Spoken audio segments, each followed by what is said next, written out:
One of the things that I think it's pretty clear to me anyway, just what I see, or maybe it's just how I see the world, is that we have much more in common than we do. We have more commonalities than differences. Just like the world is actually really pretty safe. It's very safe, actually. We talk about differences because that's just what we do. And in a class like this, race and cultural relations is really in some ways designed just in our consciousness and our way of thinking to focus on differences. But the truth is, we could spend the entire semester focusing on commonalities, and we would never fall short of things to discuss. One of the things that I like to do is just see where the commonalities are in the room. And so what I want to do is read some things off. I want you to stand up if they apply to you. And then we'll look around the room and see who's who and who's standing. So, first one. Stand up if you have an adopted family member, including yourself, in your family. Look around, man. That is so many people. Stand up if you, and you can define this any way you want, but stand up if you have had your heart broken. Whoa, oh my God. All right. Stand up if you've never been to a Penn State football game. What I want to point out is that it's really a disproportionate number of black and brown people who are standing. And I presume probably a lot of international students too. So stand up if you don't drink. Also point out a disproportionate number of black and brown people. Stand up if you're not directly involved in thon. Okay, so look, this a lot of you are standing. And you know, when I hear people talk about how thon is the Penn State thing and everything, you know, it's all about Penn State and thon this and equating as if they're one and the same. Look around the room and see how many people aren't standing. And presumably every one of you is involved in something. And something that's doing good things in the world. You're just not involved in thon. So stand up if 9/11 directly impacted your family. Stand up if you were bullied at some point in your childhood. Damn, dog, seriously. Whoa. Given how many people stood up, stand up if you bullied somebody. If you have bullied somebody. I think when I was in college, if I was in a room this large and we would have asked that question, not nearly that many people would have stood up. And I think in part because the way we defined and did not define bullying, it wasn't part of the common conversation. Nonetheless, let me say the following. That's really a rather unnervingly large number of people who stood up for both things, having been bullied and having bullied others. Can I just put this out in the room that those of you who go on to have children, can you change that? So if I'm still teaching in 30 years, like it's not, if I ask that question, not that many people stand, right? Can we go there? Stand up if you've had a parent die during your lifetime. Stand up if you have at least one parent who is LGBT. Just two people. Okay, stand up if you have a parent that you think is LGBT. No, hang on. No, hang on. I'm not joking. This is actually serious. Stand up if you have a parent who you think is LGBT, but they've yet really come out. Just two people? How about stand if you have a brother or a sister who is lesbian, gay, bisexual, or trans?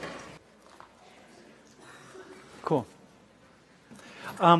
Remain standing if that brother or sister has basically been excommunicated from the family because your family doesn't accept at all. One person? Yo. Positive energy to your sibling. Cool. Okay, here's an interesting one. Stand if you are open to having a same-sex experience, but you're not likely to go looking for it. But if it came to you, you'd be like, all right, that's cool, I'll give it a shot. By the way, I'm standing on this one, all right? Not while I'm married, but, whatever. Stand if you have turned away from the religion of your family. That's a lot of people. Stand if you currently have 2 or more jobs or work full-time during the semester. Yeah. Stand if you feel like you don't really belong at Penn State. If you look around, you'll notice also the disproportionate number of black and brown students who are standing. And I think that's testimony to the work that we're doing and continue to need to do. Stand if at some point in your Penn State career, you've actually walked through one of the doors at Old Main.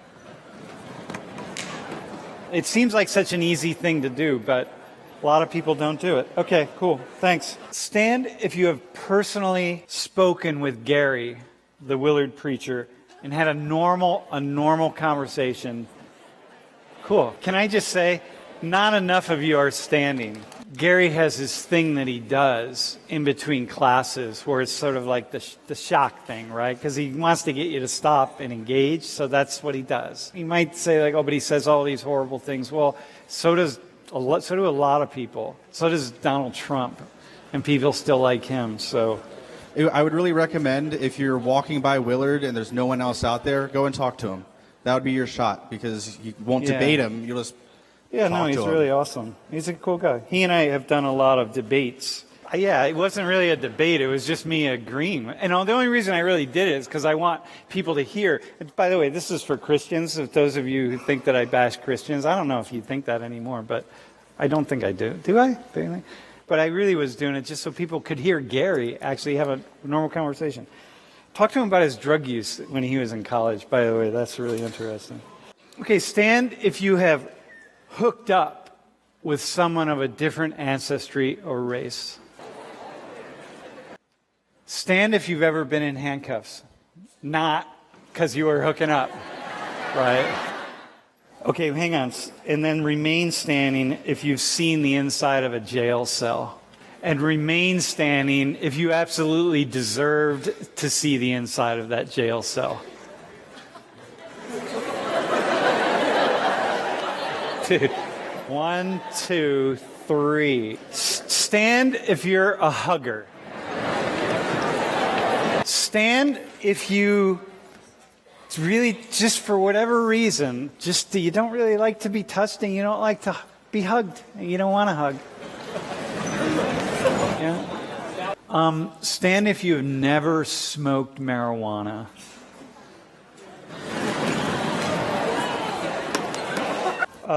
Stand if you have a multiracial nuclear family. Oh, it's cool. It's a lot of people.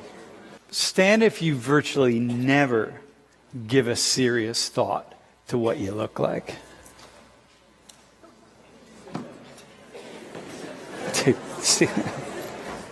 Wait, any women standing? Stand if you are in the military or have been in the military. Yeah. Stand if you have a close relative, meaning your parent or your brother or your sister, or really close relative who's in the military. Or a really close friend who's like a brother or a sister to you. Yeah, it's a lot of people. Stand if there's a common stereotype of your racial or religious or cultural group that you totally fulfill. Oh my God, really? Wait, hang on. Okay, hang on. Wait, what is it for you? I'm a stock trading Jew. What is that? I'm like a big stock trader. I'm a Jew. Oh, really? A stock trader? Oh my God. And you? I eat watermelon. You eat watermelon? Yeah. Oh my God. No, hang on. That's not the question. The question is, do you really like watermelon? Yes. I know. All right. Thanks. How many white guys can't dance? Yeah. Dude, yeah, that would be me.